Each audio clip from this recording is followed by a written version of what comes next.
Scary fables. The thing that watches me sleep. I used to think sleep was safe, that once you closed your eyes, you were untouchable, hidden in dreams. I was wrong. The first time I saw it, I thought it was a trick of the dark. I woke in the middle of the night, my mouth dry, my skin clammy with sweat. The room was quiet, except for the soft hum of the heater. But there was something else, a presence.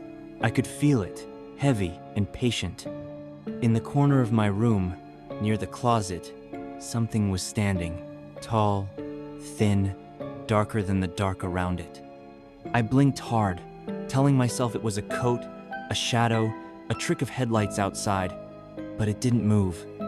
It stayed there, head tilted toward me, as if it was studying me.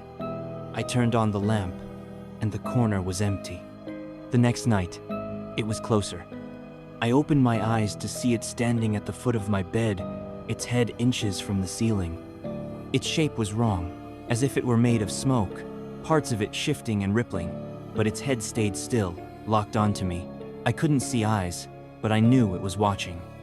My body wouldn't move, like something was pinning me to the mattress, pressing on my chest until I could barely breathe. It leaned closer. A crackling sound filled the room, like burning paper. "Sleep," it whispered, though its head never moved. I don't know how I fell asleep again, but I did, and in the morning, I told myself it was a nightmare. But at work, I felt its presence behind me when I turned away from my computer. I saw its shadow in the reflection of my phone. I started leaving the lights on at night, but that didn't help. It was there, every time I woke up, closer and closer. One night, I woke up to find it standing right next to my bed, its head hanging over me. I could see its form flickering, smoke spilling off its shoulders like steam, its hands so long they nearly brushed the floor. It raised one finger to where its mouth should be, and I heard it again. "Sleep." I tried to scream, but nothing came out. Tears slid down my face, but it didn't care. It leaned closer, the air freezing around me, the room filling with the scent of wet soil and something rotting. I heard a low hum, almost like a growl. "Sleep." My eyes closed against my will, and the last thing I saw was its head tilting to the side, like it was curious, like it was satisfied. Every night it came back. Every night it got closer, its head hovering inches from my face, whispering that single word, "Sleep." I started to see it during the day, standing in doorways, reflected in windows, waiting in the back seat of my car when I glanced in the mirror.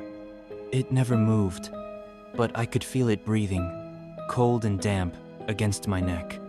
People at work told me I looked sick, that I should get rest, but I couldn't tell them that the thing that watched me sleep was still there, even when I was awake. I tried to stay awake. Coffee, energy drinks, cold showers, but it waited. When I finally drifted off, even for a second, I would wake to find it watching, its smoke fingers brushing against my skin. "Sleep." One night, I tried to leave. I packed a bag and ran, checking into a cheap hotel across town. I stayed up, sitting against the headboard, lights on, television playing static. Around 3 a.m., I felt the cold return. I turned my head, and it was there, crawling out from under the bed, its form unfolding like a spider. Too many limbs, too many angles, head tilting as it pulled itself up to stand. It pressed a hand against my face, and the cold seeped into my bones. "Sleep." I woke up in my bed, back in my room. I don't know how I got there, but it was standing in the corner, closer than before, its smoky edges leaking into the walls, staining them black. I can't leave. I can't stay awake forever. Every time I close my eyes, I feel it standing over me, pressing me down, its cold breath filling my lungs. Last night, it whispered something new. Soon. I don't know what it means, but I can feel it, closer every night, its whispers colder, its form clearer. I see its face now, pale and stretched, eyes like empty wells, mouth a jagged line that cracks wider every time it says that word. Soon. I think it's waiting for something. Waiting for the moment. I'm too tired to fight, too weak to wake up. If you're reading this, don't let yourself see it. Don't let it know you're awake in the night, staring into the dark. Because once it knows you can see it, it will stand over you, night after night, until you can't tell the difference between sleep and death. And when you close your eyes for the last time, it will finally step forward. And it will say, Mine. Another scary fable told. Another night survived.